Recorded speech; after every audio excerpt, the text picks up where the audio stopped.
ขอถวายความเคารพแด่พระสัมมาสัมพุทธเจ้าผู้ตรัสรู้ดีตรัสรู้ชอบด้วยพระองค์เองและขอถวายความเคารพแด่พระอรหันต์เจ้าทุกพระองค์และ ขอถวายความเคารพแด่พระมหาเถระแล้วก็พระเถระและเพื่อนสหธรรมิกแล้วก็ตลอดจนกัลยาณมิตรที่ติดตามรายการวันนี้เป็นวันพิเศษก็ ขอให้ท่านได้ติดตามและจะเกิดประโยชน์สูงประหยัดสุดในเวลาที่เราใช้อันนี้ก็ ก็จะคุยกันไปนะสบายๆวันนี้เป็นวันธรรมสวนะหรือวันพระใหญ่ที่รายการที่วัดพุทธปัญญาโพโมนา1157อินเดียนฮิลบูลูวาร์ดแคลิฟอร์เนีย91767 USA เวลาขณะนี้ก็เหลืออีก15นาทีก็จะ3 ทุ่มในประเทศไทยก็น่าจะเป็นเวลากลางวันแต่มันเป็นวันอีกวันหนึ่งแล้วนี่คือเวลาที่แตกต่างกันญาติโยมที่ติดตามทั้งในอเมริกาในยุโรปหรือในประเทศไทยหรือส่วนใดของโลกก็ขอให้ติดตามแม้ว่าไม่ได้ติดตามเวลานี้เป็นเวลานอนก็ตื่นขึ้นมาแล้วเปิดดูได้เพราะมันอยู่ในระบบใน Facebook อยู่สามารถดูได้ตลอดเวลาแต่ถ้าติดตามในเวลาที่กำลังออกข่าวหรือออกรายการอยู่ก็จะเป็นได้ดูรายการที่สดตรงไปตรงมา และสามารถที่จะถามคำถามมาได้ด้วย ก็ขอพูดเป็นภาษาอังกฤษสักนิดหนึ่งHighly respect to the Buddha who get enlightened by himself and he is the one who preaching the Dhamma to the world to save all living beings go away from suffering and living being will not violate will not bite each other or bite themselves. That's the most important thing. The Lord Buddha help all living beings, especially the human, that you can go to the immortal life, that you can reach the state of immortal. Because if you don't meet the teaching of Lord Buddha, you cannot go away from the death. But if you meet him and then you can reaching the immortal life, that means you will never die. So the Dhamma, it has at least 2 levels. The level that's we call morality. In morality, that's you have to see self, you have to see atta, self or ตัวตน you have to understand about self. You have to understand the language that we give to all natural phenomena. Like you can see human, you can see good, you can see bad. That's in morality. So in this level, you have to be a good person. Okay. So everything before you go to that, I would like to invite you to concentrate on the present time, here and now, that you will have your benefit from listening to the Dhamma. So all my good friends, all Kalayan Mita, all over the world, in Thailand, in France, especially that I know Ben or Binoy, Mokfe, that's my good friend that we have met in Koh Phangan in Surat Thani, Thailand, and we still have the contact. So maybe this time that you still at home, because in Europe that we have the different time, not like in Thailand. Anyway, some other people that I cannot mention all your names, but anyway, you can come and join me, and you keep your mind peaceful right now. Before I proceed my Dhamma talk, I would like you to do your meditation about 5 minutes. So you can sit on the chair or any places that you have to stretch or you set up your back, and then you close your eyes and you put your hand on your knees and you start with your breathing. You're breathing naturally first, and then you observe that your breathing come in, your breathing come out, and you have to have mindfulness with the breathing. You see, you do it now. I will give you about 5 minutes, and after that we will come to join the Dhamma.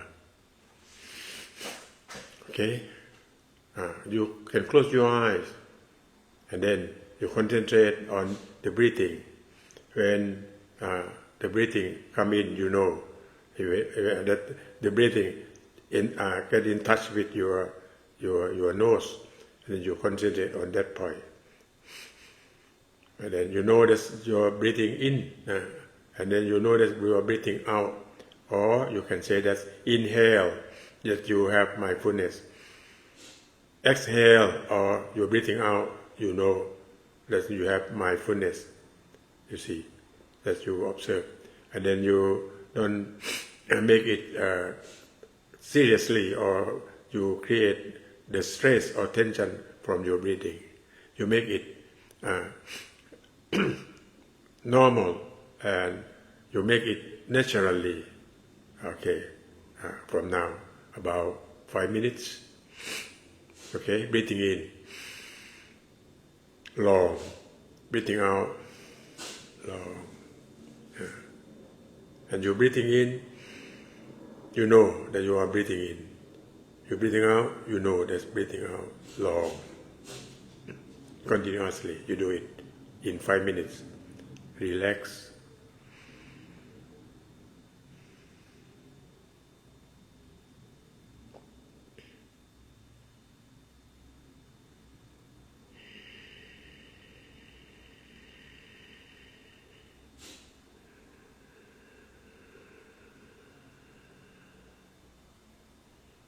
If you cannot control your thoughts or your thinking, you have to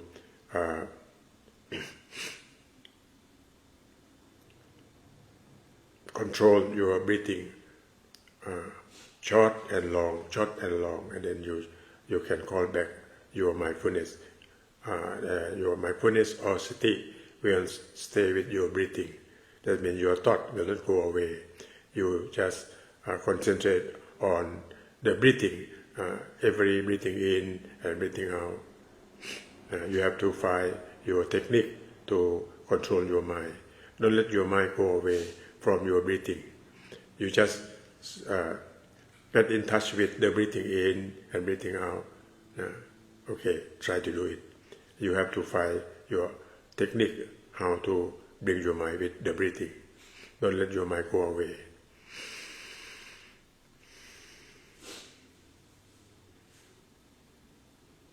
Relax. Don't create any stress or high tension. Make it naturally. But do not forget your mindfulness with your breathing.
Okay, my good friend, this is the time. How do you feel from you watch your breathing in and breathing out? ญาติโยมอาตมาก็จะมาส่งเพื่อนที่ฟังภาษาอังกฤษไว้เพียงเท่านี้วันอื่นจะได้พูดเป็นอังกฤษโดยเฉพาะวันนี้เป็นวันพระใหญ่เขาก็จะแสดงธรรมที่พูดให้ฟังถ้าที่เป็นคนฟังภาษาไทยได้ทั้งในอเมริกาและในประเทศอื่นก็ขอให้เข้ามาฟังนะเพราะว่า วันนี้ก็จะได้พูดในฉบับภาษาไทยภาษาอังกฤษก็เพียงแต่เชิญชวนนะให้เพื่อนๆที่ฟังภาษาไทยไม่รู้ก็ให้นั่งสมาธิให้ดูจิตใจไปนะ All of my good friends who cannot understand Thai please do your meditation and you observe your mind when your mind calm your mind clean your mind clear that means you stay with the state of enlightened and you will get free from all suffering you can observe by yourself you don't believe me because Lord Buddha said even his words no need to believe but you have to listen carefully and after that you have to prove by yourself then you will see because teaching of Lord Buddha is science that means you can prove it because his teaching is going by the law of cause and effect okay now I will come back to Thai language ญาติโยมทั้งหลายวันนี้เป็นวันพระใหญ่วันอาตมาก็จะพูดถึงธรรมะนะเพราะว่าพูดถึงคำว่าธรรมะในวันพระก็แสดงว่าเวลาพูดถึงคำว่าธรรมะนะ หลายคนก็อาจจะฟังแล้วก็มีความรู้สึกที่แตกต่างกันนะบางคนพอได้ยินคำว่าธรรมะก็รู้สึกเป็นเรื่องที่ยิ่งใหญ่มีคุณค่านะทำให้จิตใจมันเบิกบานขึ้นแต่บางคนพอได้ยินคำว่าธรรมะก็จะปิดรายการแล้วก็ไปดูสิ่งอื่นไปนะเพราะเราไม่เข้าใจว่าธรรมะมีความสำคัญอย่างไรนะวันนี้อาตมาจะพูดในหัวข้อสำคัญก็คือธรรมะคือชีวิตชีวิตคือธรรมะไม่ใช่ธรรมะและชีวิตอันนี้แสดงว่าเราแยกธรรมะออกจากชีวิตถ้าพูดว่า life and dhamma ก็แสดงว่าเราแยกธรรมะกับชีวิตคนละอย่างแต่อาตมาขอบอกญาติโยมว่าธรรมะคือชีวิตและชีวิตก็คือธรรมะเพราะฉะนั้นถ้าโยมรู้จักธรรมะก็แสดงว่าโยมต้องรู้จักชีวิตนี่ก็เป็นสิ่งที่มีการถามกันมามากมายว่า what is the meaning of life ก็แสดงว่าความหมายของคำว่าชีวิตนี่มันคืออะไร เพื่อนญาติโยมก็ต้องมาดูถ้าเราไปที่สวนโมกมีโรงมหาสพทางวิญญาณพอเข้าไปที่ประตูเราก็จะ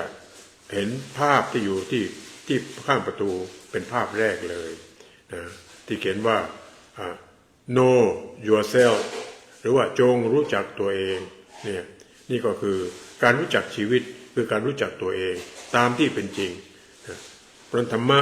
ก็คือสิ่งที่เราจะต้องรู้จักตัวเองถ้ารู้จักตัวเองรู้จักชีวิตเราก็จะรู้จักธรรมะ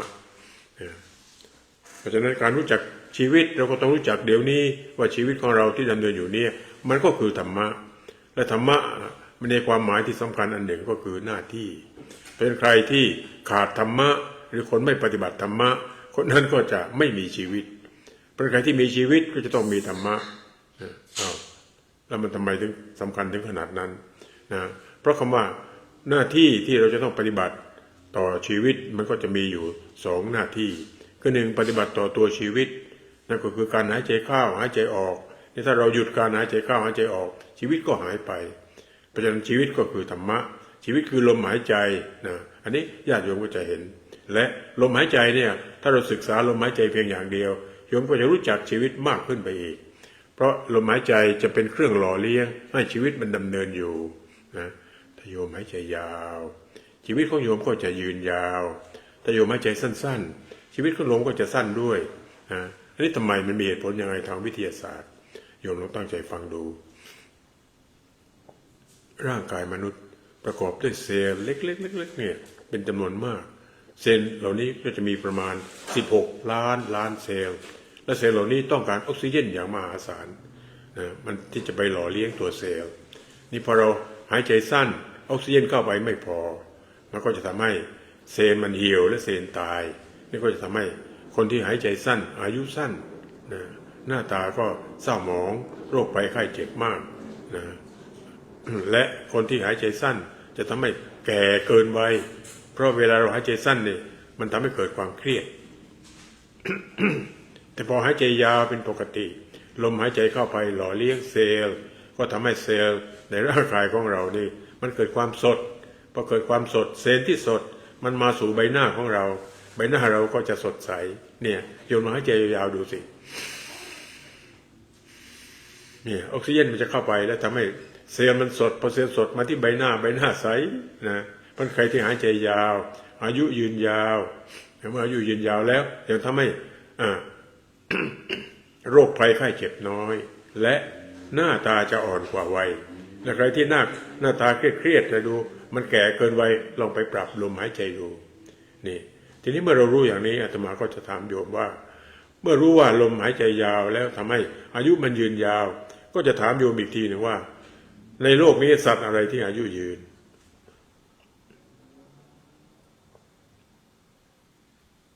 ไปถามเด็กก็จะตอบทันทีเลยเต่าครับเนี่ย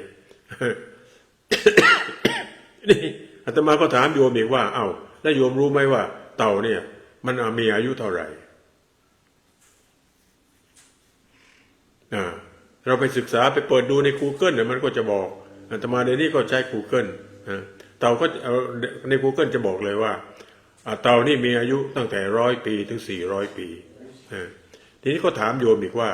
ที่มันมีอายุถึง400 ปีเนี่ยแล้วเต่ามันหายใจนาทีละกี่ครั้ง นี่คือเรื่องลมหายใจ Google ก็บอกอีกว่าเต่านี่มันหายใจนาทีละ4 ถึง 6 ครั้งบางทีมันดำน้ำลงไปหายตั้งนานเลยกว่ามันจะโผล่ขึ้นมานั่น4 ถึง 6 ครั้งบางทีมันก็6 ครั้งเนี่ยนานเนี่ยนี่ถ้าโยมสามารถปรับลมหายใจของโยมลงไปถึง4 ถึง 6 ครั้งเท่าเต่าโยมก็จะมีอายุยืน100 ถึง 400 ปีด้วยเพราะใครที่หายใจ ในจำนวนน้อยๆในเวลา1 นาทีนี่ก็ทำให้อายุยืนเพราะลมหายใจมันยาวมันเบาแล้วมันก็ไม่เกิดความเครียดทีนี้ก็ถามโยมว่าแล้วตัวโยมเองที่ฟังอยู่เนี่ยญาติโยมทั้งหลายเนี่ยญาติโยมหายใจโดยปกตินาทีละกี่ครั้งนี่คือการรู้จักตัวเองที่ว่า know yourself know thyself นะพอไปถามที่สวนโมกข์อาตมาก็ถามญาติโยมหลายครั้งญาติโยมก็บอกไม่รู้เนี่ยเพราะฉะนั้นจะมีข้อความมาหนึ่งที่สวนโมกข์บอกว่าถ้าเรื่องคนอื่นกูรู้ทั้งหมดยกเว้นจากเรื่องตัวกูเรื่องคนอื่นรู้หมดคุยเรื่องคนอื่นคุยได้ทั้งวันแต่พอเรื่องตัวเองนี่กลับไม่รู้เนี่ยเพราะฉะนั้นญาติโยมอย่าลืมพระพุทธเจ้าท่านสอนให้เราศึกษาตัวเราเองและพิจารณาตัวเองพัฒนาตัวเองนะมีอยู่หลายพุทธพจน์ที่พระองค์ได้ตรัสเอาไว้เช่นทันโตเศรษโธมนุษย์เสสุแปลว่าเมื่อเป็นมนุษย์ก็ต้องทำหน้าที่ในการพัฒนาเมื่อพัฒนาแล้วจะทำให้มนุษย์นั้นแตกต่างหรือทำให้มนุษย์นั้นประเสริฐกว่ามนุษย์ทั้งปวงเนี่ยเป็นหน้าที่เลยที่เราจะต้องมาศึกษาตัวเราเอง และยังมีที่พระพุทธเจ้าท่านกล่าวไว้ในเรื่องของการศึกษาตัวเองอีกหลายประการเช่นถ้าเรามองเห็นว่าตัวเองเป็นตัวตนท่านก็ตรัสว่าอัตตาหิอัตโนนาโถก็แปลว่าถ้าเห็นว่าเป็นตัวตนเป็นตัวเราเนี่ยก็ต้องทำให้ตัวเองเป็นที่พึ่งของตัวเองให้ได้ตอนนี้ถ้าอาตมาถามโยมว่าโยมนี่รู้จักตัวเองแล้วก็พึ่งตัวเองได้แล้วหรือยังถ้าโยมรู้จักตัวเองและพึ่งตัวเองได้โยมจะไม่มีปัญหาและไม่มีความทุกข์เลยนะเวลาโยมมีทุกข์แสดงว่าโยมพึ่งตัวเองไม่ได้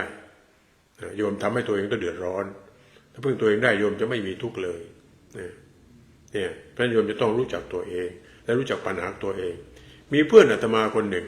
เขาพูดว่าปัญหาของมนุษย์เนี่ยมีอยู่3 ปัญหาให้โยมลองฟังดู1ขออภัยที่พูดภาษาที่ไม่เพราะแต่มันเข้าใจได้ง่าย อาจจะเป็นคำที่สุกกระดูกสักหน่อยแต่ขอให้โยมฟังเพื่อการเข้าใจชีวิตที่กำลังอธิบายในมิติของธรรมะในคืนนี้ปัญหาที่หนึ่งคือปัญหากูคือไอเนี่ยนะหรืออีโก้เนี่ยแหละนี่คือเป็นตัวปัญหากูปัญหาที่สองคือปัญหามึงก็คือยูปัญหาที่สามคือปัญหาทั้งกูและมึงร่วมกันทีนี้มาก็ถามโยมว่าถ้าปัญหากูนี่ใครจะแก้โยมก็จะตอบว่ากูต้องแก้แล้วถ้าปัญหามึงปัญหามึงก็ต้องแก้แล้วถ้าปัญหาร่วมกันจะทำยังไงเราก็ต้องมาช่วยกันแก้ที่ปัญหามีแค่นี้เองทั้งโลกโยมดูสิทีนี้ถามว่าแล้วปัญหากูนี่เมื่อเรารู้ว่ากูต้องแก้แล้วรู้ว่าปัญหากูนี่กูมีปัญหาอะไรเนี่ยเพราะเราต้องรู้ว่ากูก็คือร่างกายจิตใจเนี่ยมันมีปัญหาทั้งร่างกายมีปัญหาทั้งจิตใจมีปัญหาเพราะความไม่รู้จักตัวเราเองไม่รู้จักตัวเองเพราะเราต้องมาศึกษาอย่างท่านอาจารย์พุทธทาสได้เขียนเป็นคำกลอนไว้ว่าจงรู้จักตัวเองคำนี้หมายว่าค้นพบแก้วได้ในตัวท่านหานอกตัวทำไมให้ป่วยการดอกบัวบานอยู่ในเราอย่าเขลาภัยในดอกบัวมีมณีที่เอกอุดที่มนุษย์ควรค้นหามาให้ได้การตรัสรู้หรือรู้สิ่งใดๆล้วนมาจากความรู้ตัวสูเองเนี่ยเพราะฉะนั้นเราต้องค้นหาแก้ว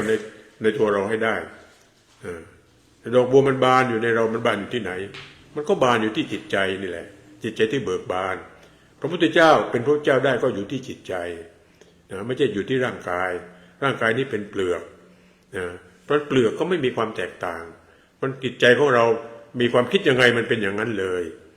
เช่นโยมคิดจะฆ่าคนโยมก็กลายเป็นเพชฌฆาตในเดี๋ยวนั้นเลยร่างกายเดิมแต่พอเปลี่ยนความคิด มาคิดว่าเราจะต้องรักเพื่อนมนุษย์และคิดจะต้องช่วยเหลือเพื่อนมนุษย์โยมก็กลายเป็นพระโพธิสัตว์เดียวนั้นเนี่ยพอโยมคิดถึงลูกโยมก็มีความเป็นแม่ขึ้นมาทันทีเป็นพ่อขึ้นมาทันทีในขณะที่โยมคิดถึงลูกเนี่ยเพราะฉะนั้นมันอยู่ที่จิตใจหมดพระพุทธเจ้าจึงตรัสไว้ว่ามโนปุปพังขมาธัมมามโนเศรษฐามโนมยาแปลว่าทุกอย่างมีใจเป็นใหญ่มีใจเป็นประธานมีใจเป็นหัวหน้าและสำเร็จได้ด้วยใจเนี่ยที่เราจะต้องมาศึกษาเรื่องสำคัญคือเรื่องของจิตใจซึ่งเป็นเรื่องที่เราจะต้องศึกษาจนรู้แจ้งจนทำให้จิตใจนี้สามารถเป็นดอกบัวที่มันบานขึ้นในใจได้เนี่ยโบหารเซนเขาพูดไว้ว่าเอาวัดเนี่ยไปไว้ที่บ้านแล้วปลูกดอกบัวให้บานขึ้นท่ามกลางกองไฟญาติโยมอยู่ที่ไหนถ้าเราทำให้มันสงบพอจิตใจเราสงบบ้านก็คือวัดวัดก็คือเป็นที่ปฏิบัตินั่นก็คือการทำหน้าที่อย่างถูกต้องถ้าจิตใจมันสงบจิตใจมันสะอาดจิตใจมันสว่างเราปฏิบัติได้อย่างนี้บ้านก็คือวัดแม้อยู่ในวัดถ้าจิตใจของเราไม่สงบจิตใจของเราไม่สะอาดจิตใจของเราไม่สว่างวัดก็คือคุกนะโยมอย่างนี้เพราะฉะนั้นเมื่อใจเราว่างอยู่ที่ไหนๆก็เป็นวัดหมดนี่ก็คือทุกอย่างมันจึงเกิดมาจากใจ แล้วเดี๋ยวก็ต้องศึกษาทำจิตใจให้เป็นดอกบัวที่มันบานดอกบัวบานแล้วมันยังมีมณีอีกมณีอยู่ในดอกบัวแปลว่าอะไรมณีที่เอกอุดก็คือปัญญาที่สว่างไสวที่เกิดมาจากจิตใจที่เบิกบานปัญญามันจะรู้เห็นสิ่งต่างๆตามที่เป็นจริง นี่คำว่าตามที่เป็นจริงนั่นก็คือความจริงของธรรมชาตินะญาติโยมความจริงของธรรมชาตินี้มีหนึ่งเดียวเพราะฉะนั้นอาตมาจะพูดในสำนวนฝรั่งว่า truth is one truth truth truth is one but sage sage sage แปลว่านักปราชญ์หรือผู้รู้ says in many ways ก็แปลเป็นไทยว่าความจริงมีหนึ่งเดียวแต่นักปราชญ์กล่าวไว้หลายโวหาร อาตมาจะยกตัวอย่างให้โยมดูเช่น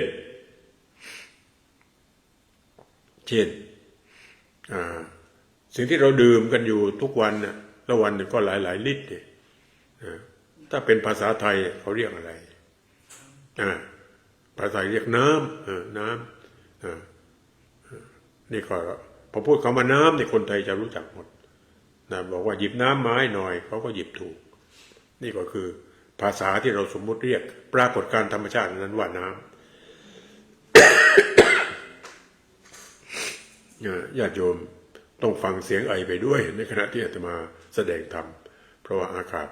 ที่นี่มันแปรปรวนแล้วร่างกายอาตมานี่อายุมากคือถ้าเปรียบเทียบกับคนที่อายุน้อยแต่ถ้าเปรียบเทียบกับคนที่อายุมากกว่าอาตมาก็เป็นเด็กเนี่ยอย่างบางคนอายุตั้ง100 กว่าอาตมาก็ยังไม่ถึง80ก็ยังเป็นเด็กเลยถ้าเปรียบเทียบกับมหาปัจจารพลนี่อาตมาก็เป็นคนแก่อย่างนี้มันเป็นเรื่องของการเปรียบเทียบเพราะฉะนั้นเราจะแก่หรือเป็นเด็กก็อยู่ที่เราไปเปรียบเทียบกับใครอันนี้ก็เป็นเรื่องของภาษาอีกเหมือนกันไม่แก่เป็นเด็กทีนี้ความเป็นเด็กหรือความเป็นหนุ่มเป็นสาวกับคนแก่ถ้าเรามองในภาษาธรรมะก็แปลว่าเมื่อไรเราเครียดเราอารมณ์เสียตอนนั้นแก่ทันทีเลยชราเลยแต่เมื่อไรที่เราสดชื่นนี่กลายเป็นหนุ่มเป็นสาวขึ้นมาพระโยมอย่าปล่อยให้ชีวิตมันเป็นชีวิตของคนชรามันแปลว่าอ่อนแนะบางคนทั้งแก่ด้วยชราด้วยอันนี้หมดเลยทีนี้กลับมาดูว่า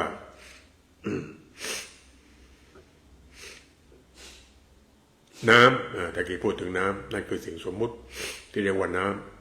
ำทีนี้ถามว่านี่เรามาอยู่ในอเมริกาในอังกฤษนี่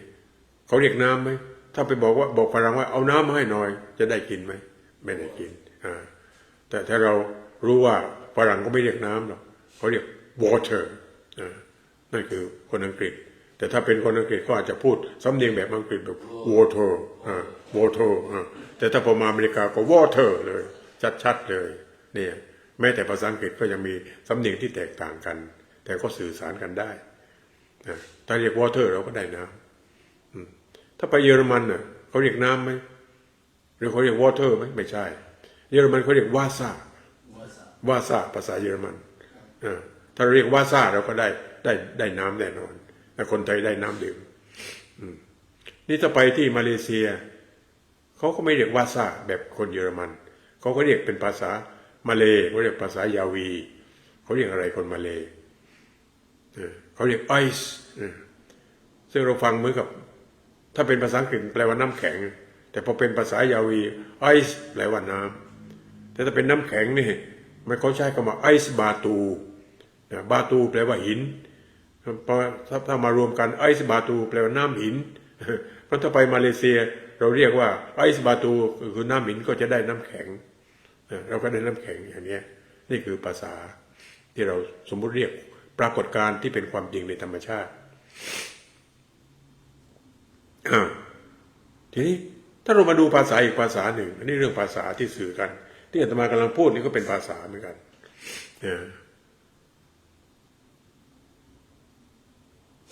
ภาษาอะไรที่พูดแล้วมันเข้าใจกันทั่วโลกเหมือนกันหมดเลย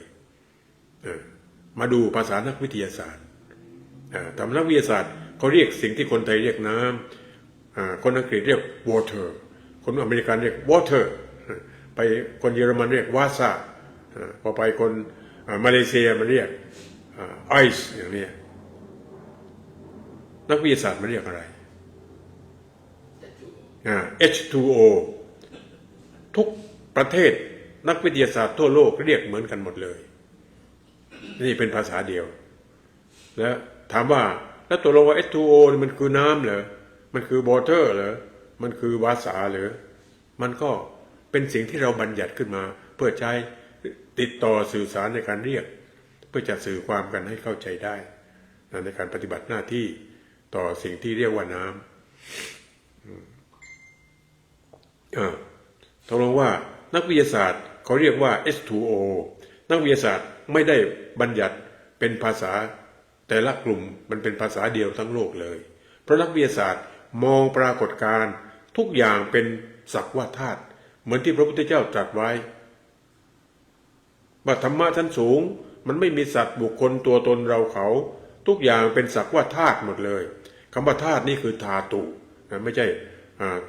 ทอทหารสระอาสอเสือธาตุนั่นคือความเป็นธาตุภาษาฝรั่งก็เรียก slave อันนี้ธาตุในภาษาฝรั่งเขาเรียก element element คือธาตุเพราะฉะนั้นนักวิทยาศาสตร์จึงเรียกปรากฏการณ์ในธรรมชาติว่าเป็นธาตุแบบเดียวกับที่พระพุทธเจ้าตรัสแต่ของพระพุทธเจ้านี้ละเอียดมองไม่มีอะไรเลยที่ไม่ใช่ธาตุแต่ธาตุของนักวิทยาศาสตร์นี่มีจำกัดเท่าที่เขาค้นพบเนี่ยอย่างเราไปเรียนเคมีนี่เราก็จะเรียนเรื่องธาตุต่างๆก็มีอยู่100 กว่าธาตุเองแต่ของพระพุทธเจ้านี้นับไม่ถูกเป็นธาตุหมดจิตใจก็เป็นธาตุเขาเรียกอะไรวิญญาณธาตุมโนธาตุในจิตใจวิญญาณก็เป็นธาตุก็เรียกวิญญาณธาตุอีกนั่นมันก็เรียกจิตใจอีกนั่นแหละก็คือที่เดียวกันเป็นธาตุหมดเลยร่างกายก็เป็นธาตุจิตใจก็เป็นธาตุทีนี้บอกชีวิตก็ประกอบด้วยธาตุ6ธาตุ6มีอะไรบ้างมีดินมีน้ำมีลมมีไฟมีอากาศธาตุและวิญญาณธาตุเวลาญาติโยมไปที่โรงพยาบาลเขาเอาประหลอดใส่ปากแสดงเขาวัดธาตุอะไรนี่คือการเข้าใจชีวิตโยมวัดธาตุอะไรพอประหลอดขึ้นปริ๊ด40แสดงว่าโยมเป็นอะไรปรากฏการณ์ที่มันบอกว่า40 องศาเซนเซียสแปลว่าโยมมีไฟเกินมีไฟเกินถ้าภาษาทางการแพทย์ก็แสดงว่ามีไข้สูงถ้า40มีไข้สูงเลยทีนี้ก็ถามโยมอีกโยมรู้ไหมว่าอุณหภูมิของมนุษย์ที่พอดีที่ไม่เป็นไข้เนี่ยมันเท่าไหร่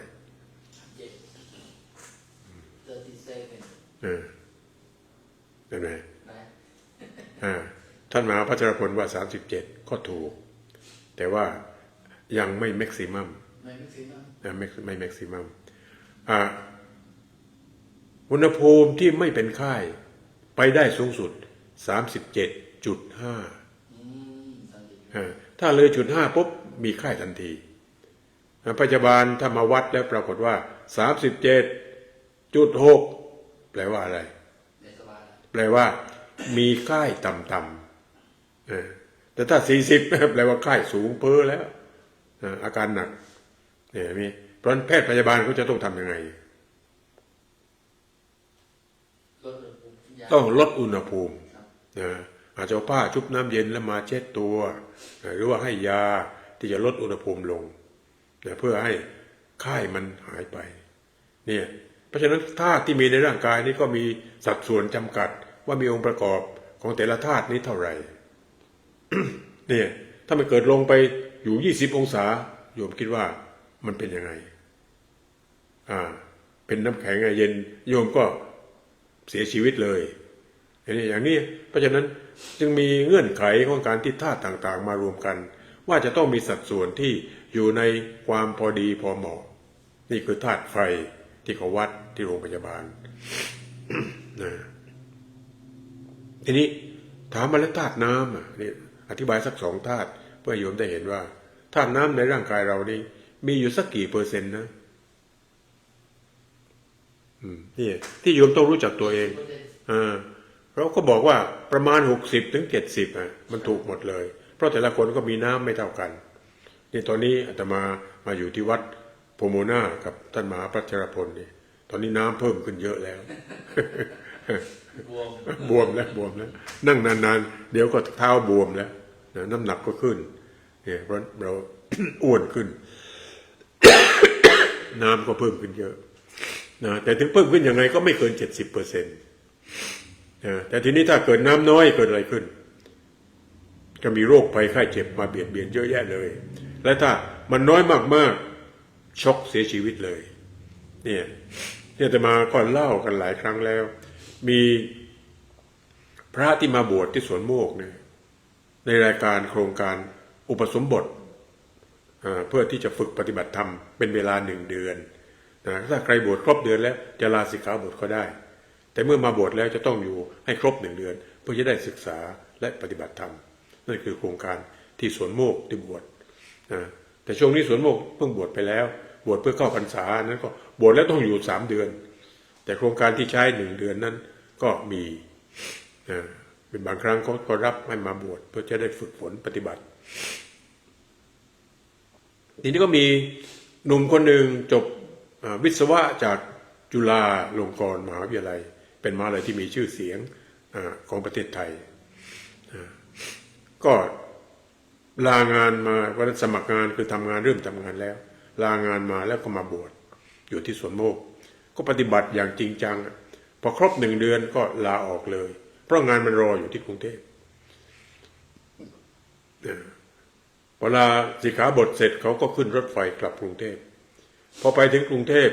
คืนนั้นเขาทานข้าวเย็นปรากฏว่าท้องเสียอย่างรุนแรงที่เขาเรียกในภาษาแพทย์ว่า dehydration เขาแปลว่าสูญเสียน้ำอย่างมากและเขาไม่ได้เติมน้ำลงไปให้ทันเวลาปรากฏว่าเขาเสียชีวิตเพราะมันช็อกจากการที่ขาดน้ำนี่ก็แสดงว่าน้ำถ้าไปถึงจำนวนหนึ่งที่มันขาดจนกระทั่งร่างกายไม่สามารถที่จะดำรงอยู่ได้เพราะฉะนั้นธาตุทั้ง6ในร่างกายเราจะต้องอยู่ในสัดส่วนที่พอดีนี่คือเงื่อนไขเช่นเดียวกันที่ภาษานักวิทยาศาสตร์ที่เขาบอกว่า H2O ที่เรามาเรียกในภาษาไทยว่าน้ำภาษาฝรั่งว่า water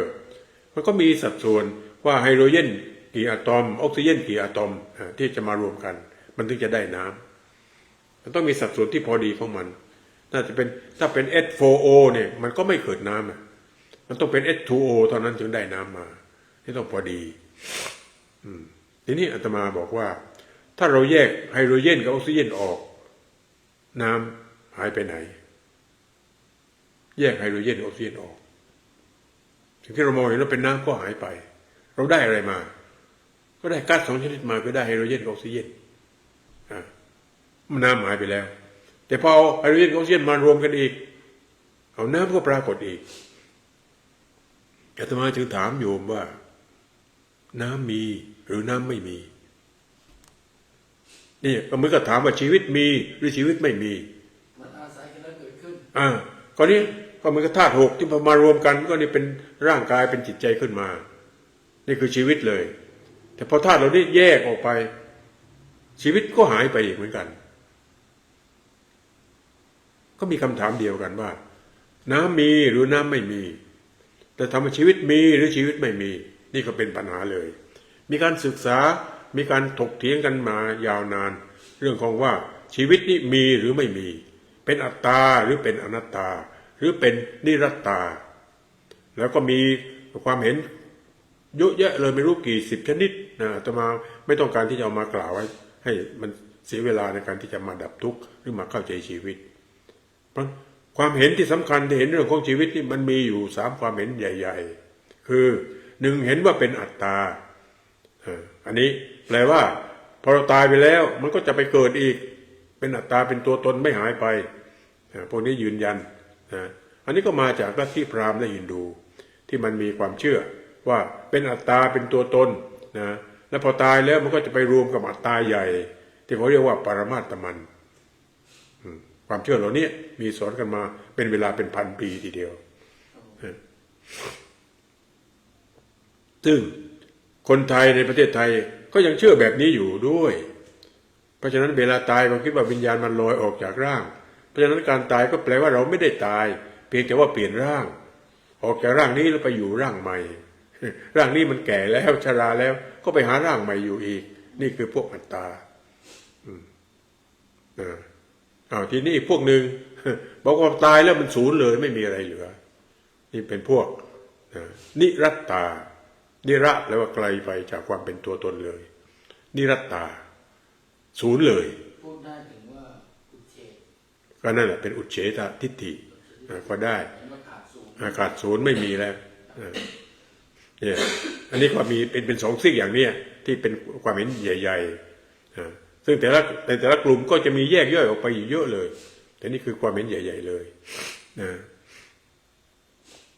ก็ถามโยมว่าตอนนี้โยมเห็นว่าเป็นอัตตาหรือเป็นนิรัตตาก็ถามว่าตายแล้วศูนย์หรือตายแล้วไปเกิดนี่อาตมาเคยถามเด็กเอาถามว่าใครที่คิดว่าตายแล้วเกิดอีกยกมือเกือบครึ่งห้องถามว่าตายแล้วศูนย์ยกมืออีกเกือบครึ่งห้องเหมือนกันตกลงว่าเราก็ไม่รู้อะไรที่มันถูกก็แล้วแต่เชื่อนะทีนี้พระพุทธเจ้าท่านไม่สอนไปทางใดทางหนึ่ง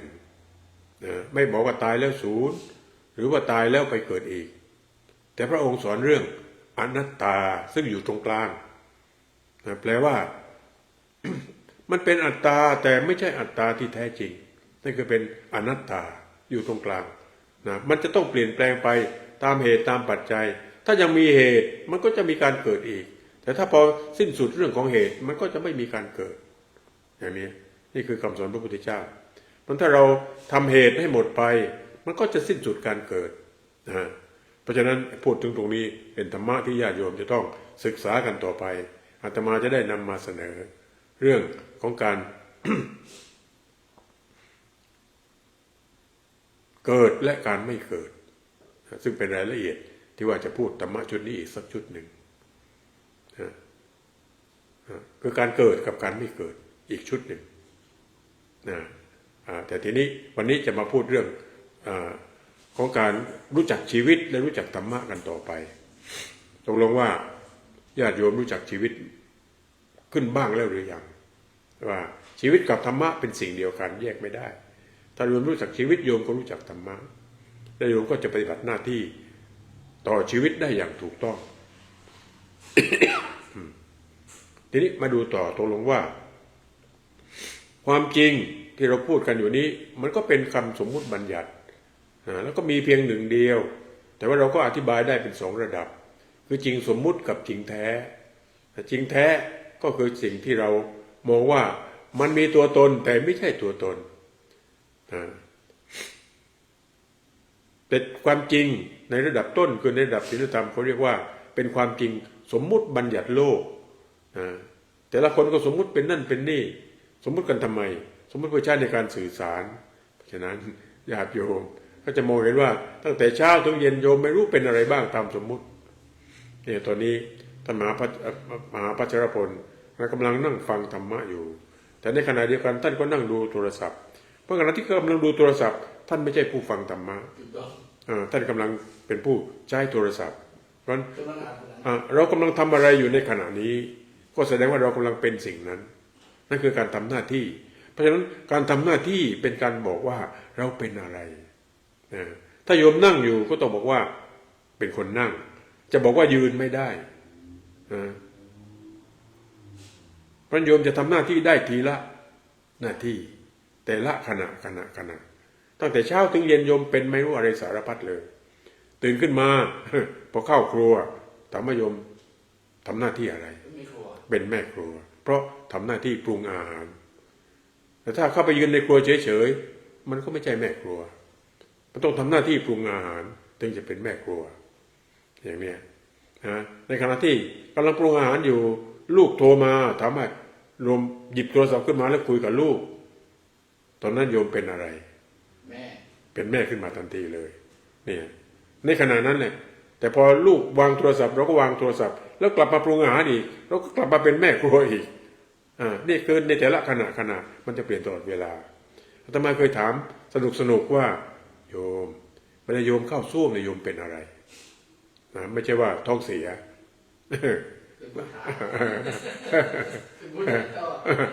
ไม่จะแปลว่าเป็นผู้ท้องเสียเข้าส้วมเพราะฉะนั้นอาตมาต้องการอธิบายว่าเวลาโยมเข้าส้วมโยมก็ทำหน้าที่เป็นผู้ใช้ห้องน้ำหรือใช้ส้วมเป็นผู้ใช้ส้วมที่ดีจะต้องทำหน้าที่อย่างไรเข้าไปปรากฏว่าส้วมมันสกปรกบางคนเห็นส้วมสกปรกเดินออกเลยมันก็ไม่ได้เป็นผู้ใช้ส้วมเพราะถ้ามาเห็นส้วมสกปรกเราก็มองว่าเป็นโอกาสดีวันนี้เราได้ทำความสะอาด ยิ่งเป็นส้วมสาธารณะนี่เป็นโอกาสดีมากเพราะเราจะได้ทำความสะอาดเพื่อให้คนอื่นเขาได้ใช้ส้วมที่สะอาดเนี่ยพอเข้าไปปุ๊บโอ้โหแหมวันนี้มีบุญได้มาทำบุญให้แก่สาธารณะจะล้างส้วมจนสะอาดนี่ถ้าเราต้องการถ่ายพอเราล้างส้วมเสร็จมันก็จะถ่ายได้คล่องเลยเพราะว่าเราเคลื่อนไหวออกกำลังนะกระเพาะลำไส้มันได้เคลื่อนไหวด้วยเขาเรียกเกิดมูฟเมนต์ในลำไส้นะพอนั่งถ่ายก็ถ่ายสบายเลยแล้วเราก็ได้ใช้ส้วมที่สะอาดก่อนคนอื่นเมื่อเราทำเสร็จแล้วพอเราใช้เสร็จเราก็ทำให้สะอาดอีกแล้วเราก็เดินออกมาเดี๋ยวสะอาดมาไปใช้ทีหลังพอโยมออกไปแล้วอาตมาก็เข้าไปพอเห็นส้วมที่มันสะอาดที่โยมเพิ่งออกไปอาตมาก็จะปรารภในใจว่าโยมเนี่ยเป็นคนมีธรรมะนี่โยมเข้าใจไหมเนี่ยคือโยมเป็นคนมีธรรมะเพราะปฏิบัติหน้าที่อยู่ตรงหน้าแต่ละขณะถูกต้องเห็นสกปรกเราก็มีอย่างเดียวที่ทำให้สะอาดก็คือต้องทำการล้างทำการขัดแต่ถ้าโยมไปโกรธถามว่าโกรธแล้วที่ส้วมมันสกปรกมันจะหายสกปรกไหมอันนี้ก็แสดงว่าโยมไม่ได้ปฏิบัติหน้าที่ให้ถูกต้องตามธรรมะ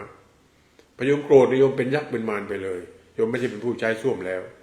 เนี่ยเพราะความโกรธทำให้โยมมีอาการต่างๆอาการโกรธอาการจิตใจหงุดหงิดหรืออารมณ์เสียนี่ก็ถือว่าเป็นสัตว์นรกตนนั้นเราร้อนใจเราไม่พอใจเนี่ย นี่คือเรื่องของการทำหน้าที่ในแต่ละขณะนี่คือการทำหน้าที่ตามสมมุติ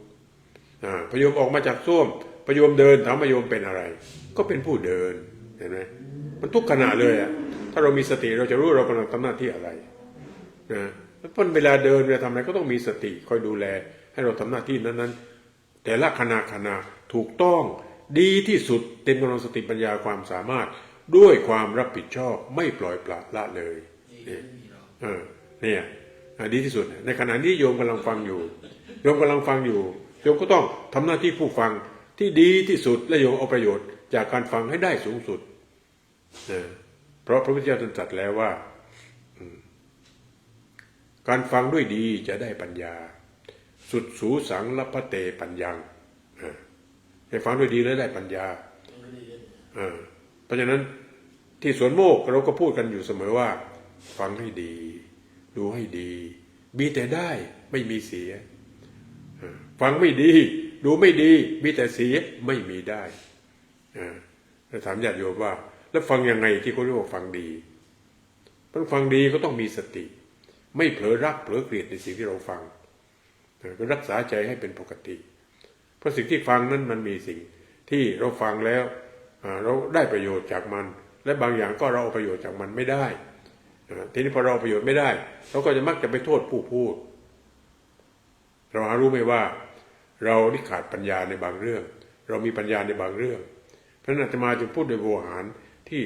ให้ญาติโยมได้นำไปพิจารณาว่าทุกสิ่งมีคุณค่าเมื่อมีปัญญาเห็นคุณค่าของสิ่งนั้นการที่สิ่งนั้นไม่มีคุณค่าเพราะเราไม่มีปัญญาในเรื่องนั้นถ้าเรามีปัญญาทุกอย่างมีคุณค่าหมดมาดูกันถามว่าญาติโยมเคยถูกคนอื่นด่าไหม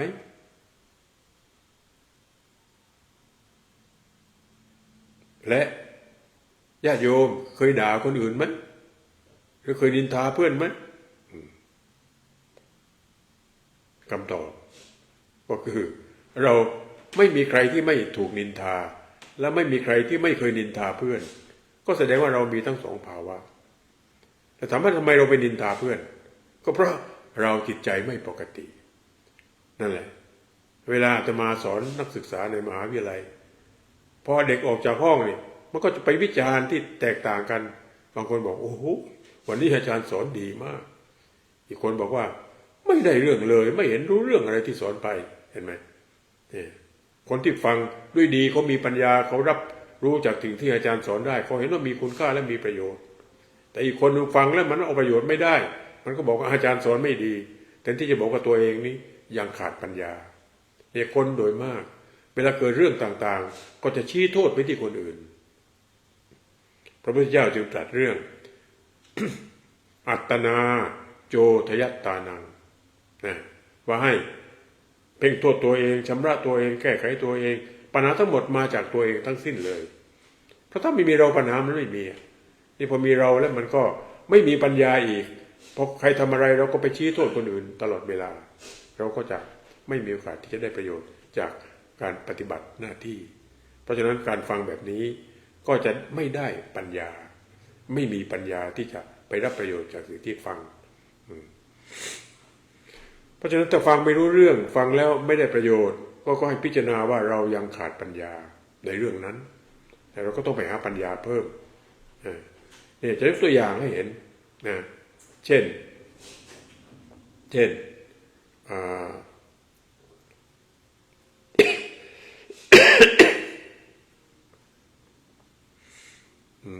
ขยะเนี่ยขยะเห็นไหมคนเขาทิ้งเนี่ย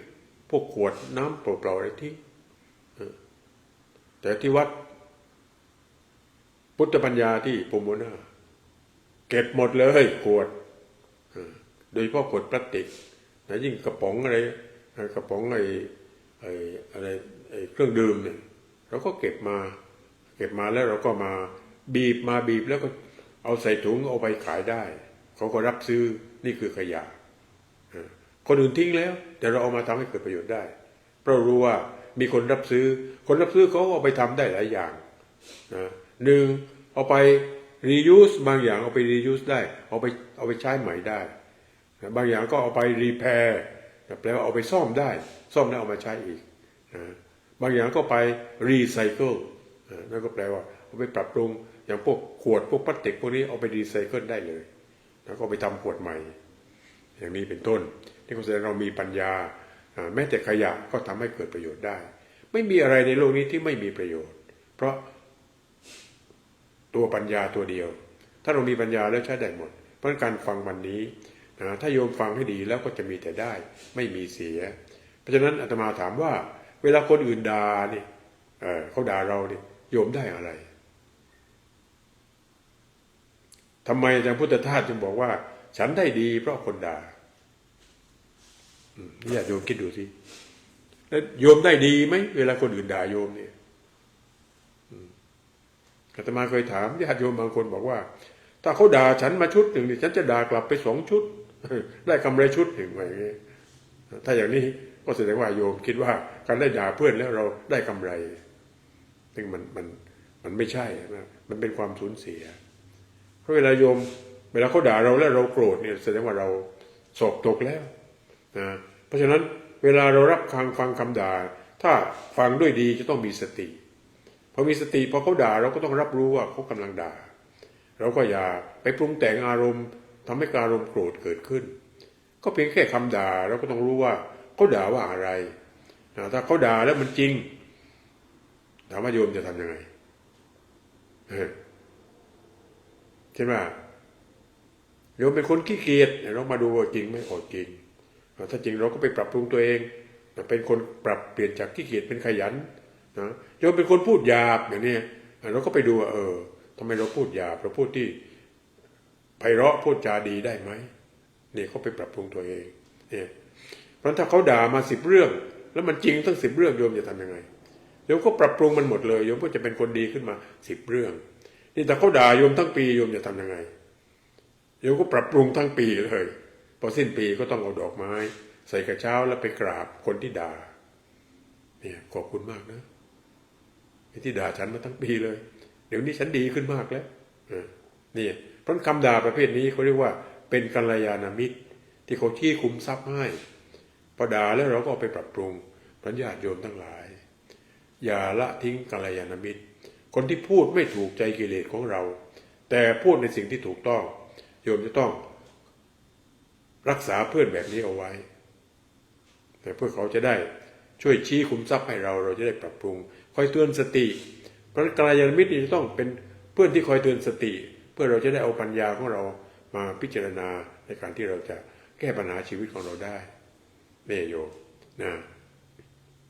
เพราะฉะนั้นประการที่1ทดสอบเราถ้าเราไม่โกรธประการที่2นะถ้าคำด่านั้นจริงอย่างที่เขาว่าเราได้ปรับปรุงโยม มีบุคคลบางคนอารมณ์มันเสียหงุดหงิดแต่พอเห็นหน้าเรามันก็ระบายออกมันก็ด่าเลยนะ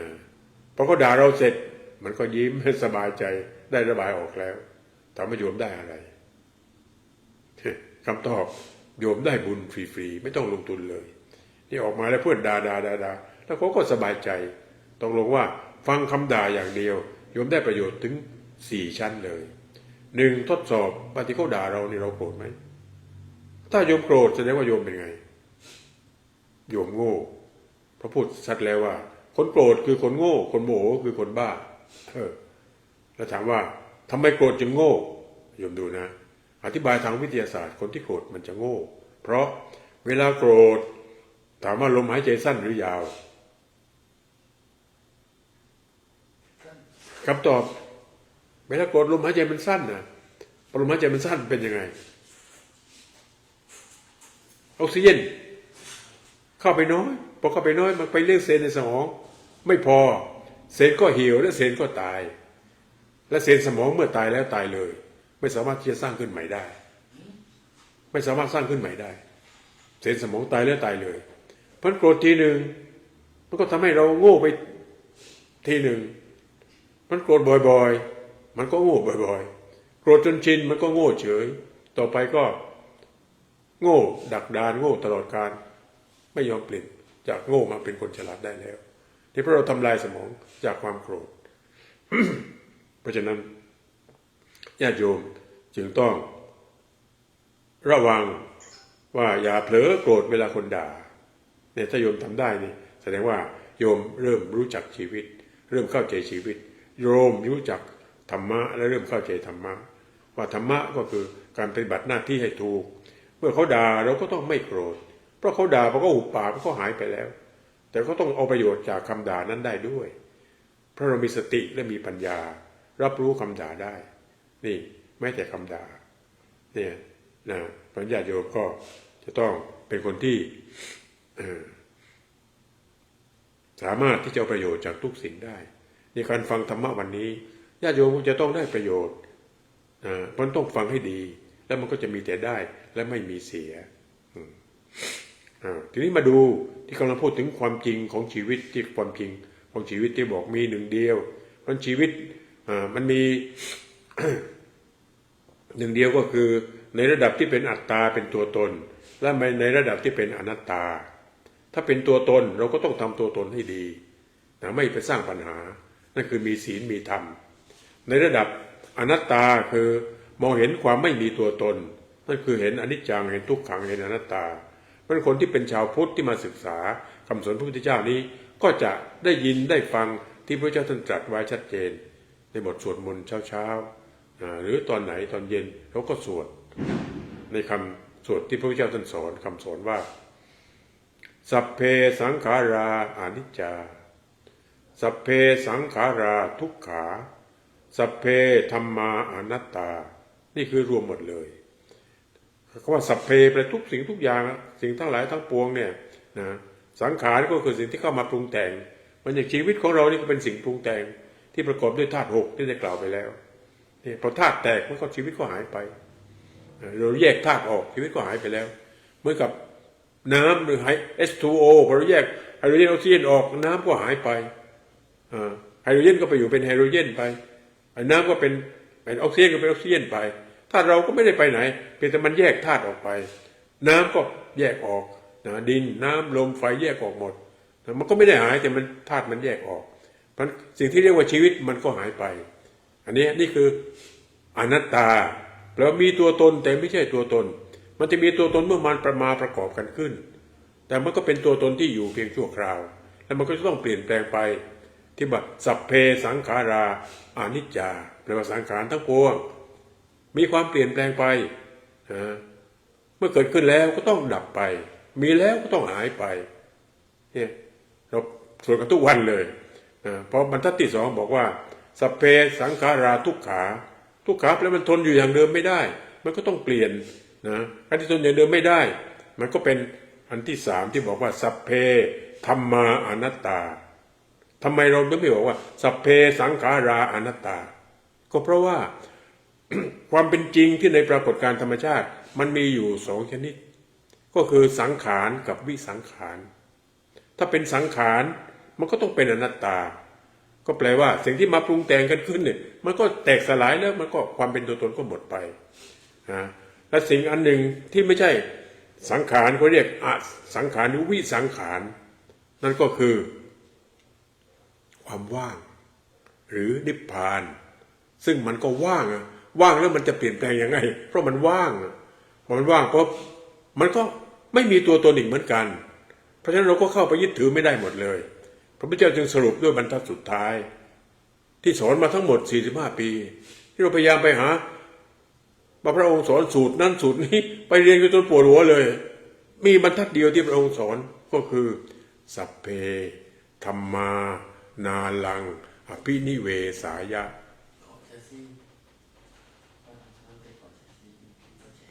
สัพเพธัมมานาลังอภินิเวสายะแปลเอาความได้ว่าสิ่งทั้งหลายทั้งปวงอันบุคคลไม่ควรเข้าไปยึดมั่นถือมั่นว่าเป็นตัวตนเป็นของตนถ้าใครดื้อเข้าไปยึดมั่นถือมั่นว่าเป็นตัวตนเป็นของตนเป็นทุกข์นี่แสดงว่าเราเข้าใจชีวิตเราก็จะไม่เข้าไปยึดมั่นถือมั่นเพราะชีวิตมันเป็นปรากฏการณ์ธรรมชาติที่มันประกอบกันขึ้นตามเหตุตามปัจจัยที่ว่าพอปัจจัยคือธาตุทั้ง6มันมารวมกันได้มันก็เป็นปรากฏชีวิตขึ้นมา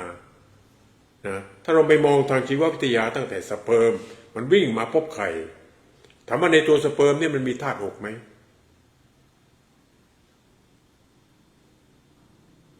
มีเพราะสเปิร์มมีชีวิตมันวิ่งหัวดำๆหางยาวๆวิ่งวืดเลยนะนั่นก็คือเซลล์หนึ่งเซลล์ก็เป็นสิ่งมีชีวิตแล้วแต่พอมาปฏิสนธิกันขึ้นมันก็เรียกเป็นชีวิตของมนุษย์เขาเรียก fertilization ที่เขาเรียกปฏิสนธิเนี่ยมันก็จะเปลี่ยนแปลงไปตามเหตุตามปัจจัยนะจากสเปิร์ม1เซลล์ไข่1เซลล์พอมัน fertilization กันขึ้นมันจะเกิดเป็น multiple มันจะมีการพัฒนาอย่างรวดเร็ว multiple ก็แปลว่าทวีคูณ